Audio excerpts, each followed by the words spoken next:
மதிப்பிற்குரிய பிரதமர் மோடி அவர்களே, நாங்க இந்தியாவிலிருந்து மீன்பிடி தொழிலுக்காக ஈரான் வரல வந்தோம். இங்க வந்து நாங்க வந்து ஒரு ஏரியாலே 70 பேர் இருக்கோம். மொத்தம் இங்க இருக்கிறது மொத்தம் 600 பேர் இருக்கோம். சாப்பாடு வசதி இல்ல, ஒரு வசதியும் கிடையாது. இருந்த எல்லாருமே எங்களை கைவிட்டுட்டாங்க. நீங்க தான் எவ்வளவு முயற்சி பண்ணி எங்களை வெளியே எடுக்க முடியுமோ நாங்க எங்களால முடிஞ்ச அளவுக்கு முயற்சி பண்ணி பார்த்துட்டோம். முடியாது. இனிமே முடியாத பட்சத்துக்கு உங்களுக்கு லாஸ்ட் வீடியோவா இது போடுறோம். இந்த வீடியோ உங்களுக்கு வந்து சேரும்னா நாங்க இருக்கிறோமோ இறந்து போறோமோ அது எங்களுக்கு தெரியாது. லாஸ்ட் வீடியோவா இந்த எங்களுக்கு வேற செல்லுலயும் நெட்வொர்க் எதுவுமே கிடையாது, எல்லாம் கட் பண்ணிட்டாங்க.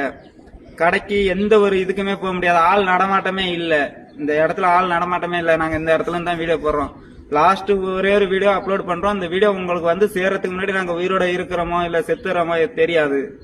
அதுக்காக எவ்வளவு முயற்சி பண்ணி இந்த வீடியோவை வெளிப்படுத்த முடியுமோ படுத்துறோம். எங்களுக்கு உள்ள நடவடிக்கை எடுங்க. எவ்வளவு உடனடியா எடுக்க முடியுமா எடுங்க. சாப்பாடு வசதி இல்ல, இருந்த வரலாம் வச்சு சமாளிச்சிட்டோம். இனிமேல் ஒண்ணுமே கிடையாது. ஒரே ஒரு செல்ல தான் நெட்வொர்க் எடுக்கும், அதுலதான் இந்த வீடியோ அப்லோட் பண்றோம். பார்த்து நல்லபடியா ஏதாவது எங்களை எவ்வளவு சீக்கிரமா எடுக்க முடியுமா எடுங்க.